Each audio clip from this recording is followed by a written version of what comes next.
Ultime résistance. Déclaration de James Madison, 4e président des États-Unis. L'histoire relate que les banquiers ont utilisé toutes les sortes possibles d'abus, d'intrigues, de supercheries et de violences pour obtenir le contrôle des gouvernements en contrôlant l'argent et son émission. Dans l'histoire du monde, aucun événement ne fut simultanément aussi flagrant et aussi mal couvert, avec une enquête aussi bâclée et piétinant autant les principes de la démocratie que l'assassinat du président John Fitzgerald Kennedy. Pire, pendant les 3 ans qui suivirent son assassinat, 18 témoins clés périrent, dont 6 furent, entre guillemets, abattus, 3 perdirent la vie dans un accident de voiture, 2 se suicidèrent, et 1 eut la gorge tranchée, un autre le cou tordu, et 5 décédèrent, entre guillemets, de mort naturelle. Un mathématicien anglais célèbre affirma dans le London Sunday Times de février 1967 que la probabilité d'une telle coïncidence était d'1 sur 10 000 milliards.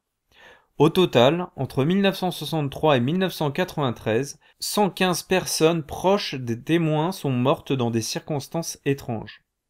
Une organisation à une telle échelle et une telle coordination dans l'élimination des preuves et des témoins prouvent que l'assassinat de Kennedy n'était pas une initiative personnelle, mais relevait plutôt d'une exécution publique destinée à faire comprendre clairement au futur président qui étaient les vrais maîtres de ce pays. En général, si le président meurt en cours de mandat, le « public » pense unanimement que c'est « une mort naturelle ».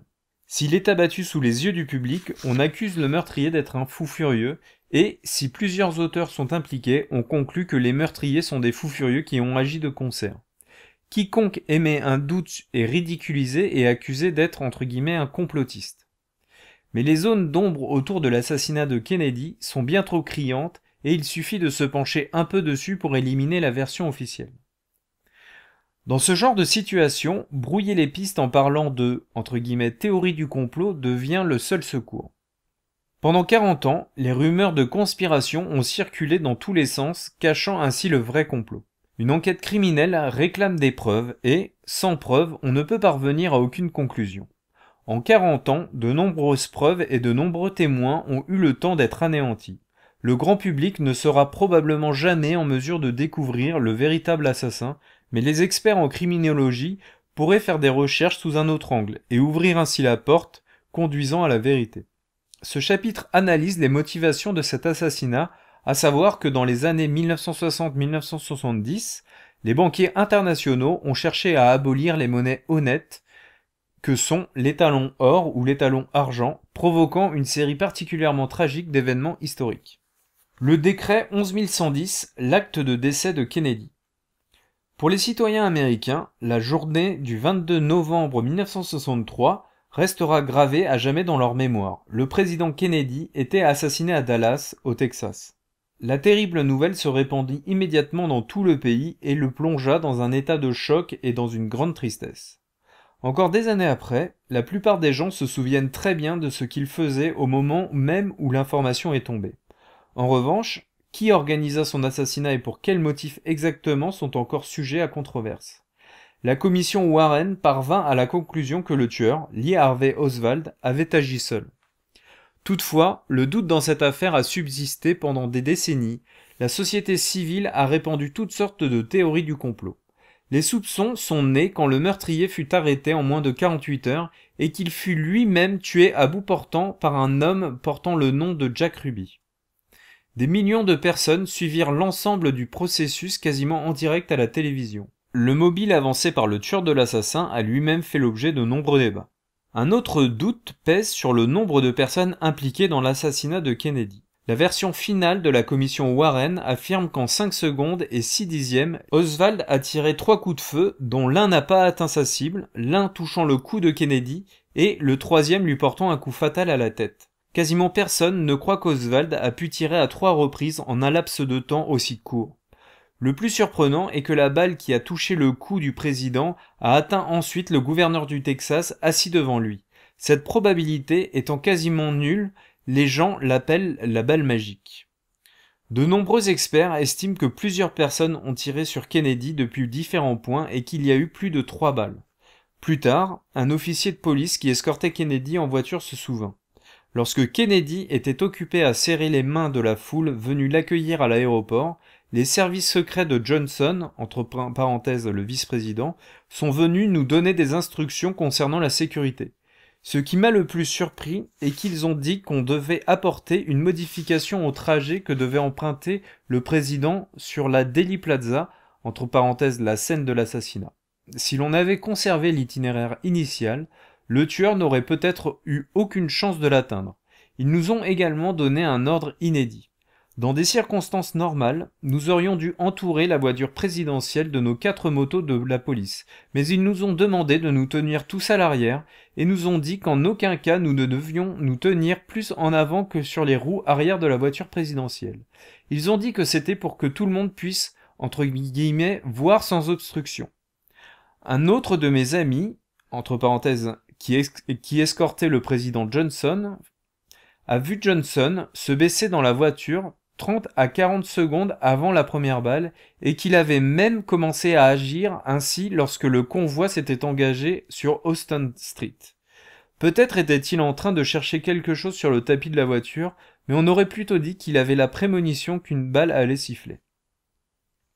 Lorsque Jacqueline, la première dame, est arrivée avec le corps de son mari à l'aéroport de Washington dans Air Force One, elle portait toujours son ensemble constellé des éclaboussures de sang. Elle avait insisté sur le fait que c'était pour que le monde entier voie ce qu'on avait fait à John. À ce moment, Oswald, le tueur, avait déjà été arrêté par la police. Jacqueline a demandé qui ils étaient. Elle a écrit dans son testament que 50 ans après sa mort, entre parenthèses, soit le 19 mai 2044, si son plus jeune enfant n'est plus de ce monde, elle autorisait la bibliothèque Kennedy à rendre public 500 pages de documents sur le président assassiné.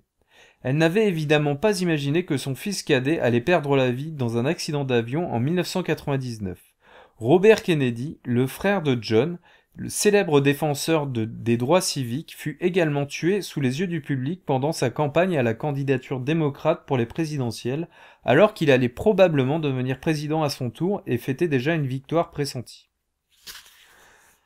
La commission Warren parut trouble à beaucoup de monde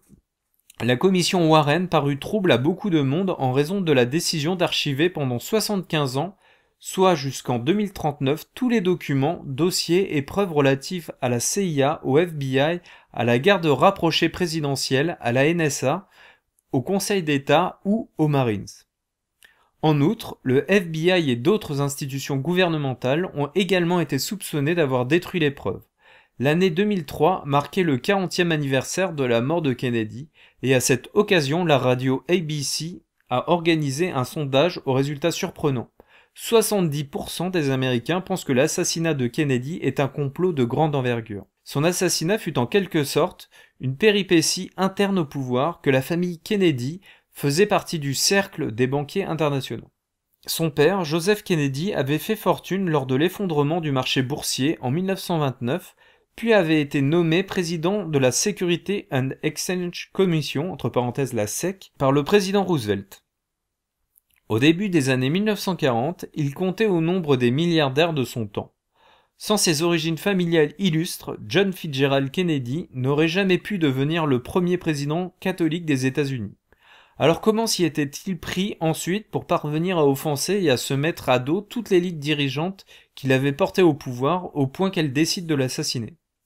JFK était sans aucun doute un homme ambitieux et talentueux. Il était encore presque jeune homme quand il s'assit dans le fauteuil du président, mais il sut conserver un calme inébranlable et une subtilité tactique hors pair lorsqu'il dut affronter certains défis majeurs comme la crise des missiles de Cuba. Il prit le risque face à l'Union soviétique de déclarer une guerre nucléaire, mais parvint finalement à contenir Khrouchtchev. On connaît également Kennedy pour le soutien énergétique qu'il a apporté au programme spatial américain, qui a permis à l'homme de faire le premier pas sur la Lune. Bien qu'il ne pût assister à ce moment historique, son charisme accompagna l'ensemble du projet. Les frères Kennedy étaient également d'ardents défenseurs des droits civiques. Lorsqu'en 1962, le premier étudiant noir tenta de s'inscrire à l'université du Mississippi, il rencontra une farouche opposition de la part de la population blanche locale et tout le pays tourna les yeux vers le mouvement des droits civiques. John Kennedy décida résolument d'envoyer 400 fonctionnaires fédéraux pour faire appliquer la loi et 3000 membres de la garde nationale pour escorter les étudiants noirs jusque dans les amphithéâtres, provoquant un choc dans la société nord-américaine. Au fil du temps, il gagna la faveur du public. Pendant son mandat, la jeunesse participa avec enthousiasme au Peace Corps et les bénévoles se rendaient dans les pays du tiers-monde pour aider le développement local de l'éducation, de la santé et de l'agriculture. En seulement 3 ans, il a accompli ou mis sur les rails de grandes choses et il est devenu le héros de sa génération. Avec une ambition aussi résolue, une détermination aussi ingénieuse, l'amour des Américains et l'estime de tous en Occident, Kennedy pouvait difficilement faire figure de marionnette. Lorsqu'il voulut suivre, avec une détermination croissante, ses nobles aspirations pour gouverner le pays, un brusque rapport de force s'instaura avec le puissant groupe invisible des élites qui agissaient derrière lui. Lorsque ce conflit impliqua les banquiers internationaux et la question ultra-sensible du droit d'émission de la monnaie, Kennedy ne savait pas encore que le jour du jugement dernier était arrivé pour lui. Le 4 juin 1963, Kennedy signa le décret présidentiel numéro 11110, commandant au Trésor US d'émettre des certificats convertibles en argent métal contre n'importe quel type d'argent, lingots, pièces de monnaie en argent du Trésor, etc. Texte original du décret 11110. Amendement du décret présidentiel numéro 10289 modifié relatif à l'exécution de certaines fonctions affectant le département du Trésor. En vertu des pouvoirs qui me sont conférés par l'article 301 du titre 3 du Code des États-Unis est ordonné ce qui suit. Article 1. Le décret présidentiel numéro 10289 du 19 septembre 1951 modifié et de nouveau amendé par les présentes, en ajoutant à la fin du paragraphe 1 l'alinéa suivant. L'autorité conférée au président par le paragraphe de l'article 43 de la loi du 12 mai 1933 modifiée, de délivrer des certificats argent contre tout lingot d'argent, argent métal ou dollar en argent étalonné du trésor n'étant pas jusque-là détenu pour le remboursement en instance des certificats argent, de prescrire la valeur de tels certificats argent et de frapper des dollars argent étalonnés et autres monnaies secondaires en argent pour leur remboursement, et en révoquant l'alinéa B et C du paragraphe 2 du décret susmentionné. Article 2. L'amendement apporté par le présent décret ne sera plus rétroactif et n'affectera aucun acte déjà effectué, ni aucun droit échu ou à échoir, ni aucune action ou poursuite en justice engagée ou introduite dans quelque affaire civile ou criminelle que ce soit avant la date du présent décret. Mais tous ces engagements doivent se poursuivre et peuvent être exécutés de force comme si les dites modifications n'avaient pas été apportées. John F. Kennedy, Maison-Blanche, le 4 juillet 1963. Les intentions de Kennedy étaient claires, reprendre à la Réserve fédérale le contrôle de l'émission de la monnaie. Si ce plan avait été finalement appliqué, le gouvernement américain se serait débarrassé petit à petit de la situation absurde de devoir emprunter de l'argent à la Fed et de lui verser des intérêts exorbitants. De plus, la monnaie basée sur l'argent physique n'est pas une monnaie de dette, mais une monnaie honnête basée sur le fruit du travail. Les certificats argent devaient permettre de réduire progressivement la circulation des dollars de la Fed, acculant certainement cette dernière à la faillite à terme. S'ils perdaient le pouvoir d'émettre la monnaie, les banquiers internationaux perdaient leur influence sur le riche pays que sont les États-Unis. Il s'agissait donc pour les banquiers d'une question de vie ou de mort, mais pour y voir plus clair dans l'origine et le sens du décret 11110, il faut d'abord restituer les hauts et les bas que le dollar convertible en argent a connus. Le statut historique du dollar-argent. L'argent physique devint monnaie légale avec la loi monétaire de 1792, établissant l'autel de la monnaie des États-Unis et régulant les frappes des pièces de monnaie. Un dollar contenait 24,1 grammes d'argent, soit un rapport de 1 à 15 avec l'or. Par la suite, les États-Unis conservèrent longtemps le double système de monnaie or et monnaie argent. En février 1873, sous la pression des Rothschild en Europe, la nouvelle loi monétaire abolit le statut de l'argent physique en tant que monnaie, l'or devenant l'unique norme. Sachant que les Rothschild possédaient la plupart des mines d'or, ainsi que la logistique de son approvisionnement, En excluant l'argent métal, il se donnait les moyens monopolistiques de contrôler la masse monétaire de l'ensemble de l'Europe. Les mines d'argent étaient plus dispersées que celles de l'or. Sa production et son approvisionnement se trouvaient de fait plus difficiles à contrôler.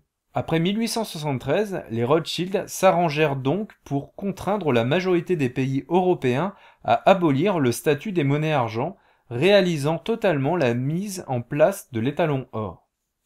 Les actions menées aux États-Unis furent une étape vers cette mesure. Cette loi provoqua une vive opposition dans les États producteurs d'argent du Middle West, où les gens la baptisèrent crime de 1873. Par la suite, émergea un grand mouvement de la population en faveur de l'argent. En 1878, sous la pression des banquiers, le Congrès américain fit passer le Bland-Allison Act afin de pacifier la région de New York, exigeant que le Trésor achète tous les mois pour 2 à 4 millions de dollars argent. Le ratio or-argent fut de nouveau fixé à 1 pour 16. L'argent et l'or avaient la même capacité légale et pouvaient être tous deux utilisés pour payer les dettes privées et publiques. Tout comme les certificats or, le Trésor émit des certificats argent et 1 dollar en certificat argent avait la même valeur qu'1 dollar en certificat or, de façon à en faciliter la circulation. Plus tard, le Bland-Allison Act fut remplacé par le Sherman Silver Purchase Act, et la nouvelle loi augmenta la quantité d'argent que le Trésor devait acheter, qui passa à 4,5 millions d'onces. Lorsque la Réserve fédérale fut créée en 1913, les certificats de la Réserve fédérale, entre parenthèses les Federal Reserve Notes, commencèrent à être émis et occupèrent une part importante de la masse monétaire jusqu'à la Grande Dépression de 1929. Jusqu'en 1933, les certificats de la Réserve fédérale pouvaient toujours être échangés contre une quantité d'or équivalente. En 1933, parmi les monnaies en circulation, on trouvait encore les certificats or et les certificats du gouvernement américain. Ces derniers avaient été la première monnaie américaine émise pendant la guerre civile par Lincoln, les fameux greenbacks. Leur tirage total fut limité à 346 681 016 dollars. En 1960, ils ne représentaient plus que 1% de la monnaie totale en circulation aux États-Unis. À part les 4 monnaies décrites ci-dessus, il existait une petite quantité d'autres types de monnaies. Après que Roosevelt eut abandonné le Gold Exchange Standard et déclaré illégale la possession d'or, les certificats or furent retirés de la circulation. Il ne restait en circulation que les certificats de la Réserve fédérale, les certificats argent et les greenbacks. Compte tenu de la quantité relativement faible de certificats du gouvernement américain en circulation et de leur plafonnement, ils ne furent pas considérés comme une menace par les banquiers internationaux. En revanche, les certificats argent leur posaient un vrai problème. Le Trésor était obligé d'acheter de l'argent, il en possédait déjà 6 milliards d'onces dans les années 1920-1930, ce qui équivalait à des réserves de 200 000 tonnes environ. Si l'on ajoutait à cela les mines d'argent très productives dans le monde entier et si le gouvernement le monétisait et commençait à émettre directement les certificats argent, les banquiers internationaux allaient vivre leur pire cauchemar. Après l'abandon de l'étalon or en 1933 ordonné par Roosevelt pour satisfaire les banquiers internationaux, la devise américaine se retrouva de fait sous le régime de l'étalon argent et les 3 principales monnaies en circulation pouvaient être librement converties en argent. Sans l'abolition du statut monétaire de l'argent, les grandes causes de la monnaie bon marché et du financement du déficit, cher à Keynes, auraient connu de sévères contraintes et les rêves nourris par les banquiers de mettre en œuvre de nouveaux plans d'inflation et d'autres instruments financiers très efficaces pour piller les richesses des citoyens auraient été bridés. Avec la Seconde Guerre mondiale et l'utilisation des déficits budgétaires à grande échelle, liés au coût énorme de la reconstruction de l'économie européenne et des guerres de Corée et au Vietnam, l'émission d'obligations gouvernementales par la Fed devint de plus en plus massive à partir des années 1940. Les citoyens américains ne cessaient de changer leurs billets contre des pièces et des lingots d'argent, entraînant une diminution spectaculaire des réserves du Trésor. La floraison des industries électroniques et l'aérospatiale accentua encore cette diminution. Pire, au début des années 1960, quand Kennedy entra à la Maison-Blanche, les réserves du Trésor avaient chuté à 1,9 milliard d'onces. Au même moment, le cours d'argent sur le marché augmenta et le cours de la pièce d'1 dollar en argent atteignit 1,29 $, Les certificats argent furent naturellement mis hors de circulation lorsqu'ils furent convertis en argent métal, et l'effet de la loi de Grensham, entre guillemets la mauvaise monnaie chasse des bonnes, se fit sentir. Cet environnement dressait la toile de fond du décret présidentiel 11110 de Kennedy. Défendre l'argent métal pour Kennedy et abolir son statut de monnaie pour les banquiers, tel fut l'enjeu du choc des titans entre le président et Wall Street.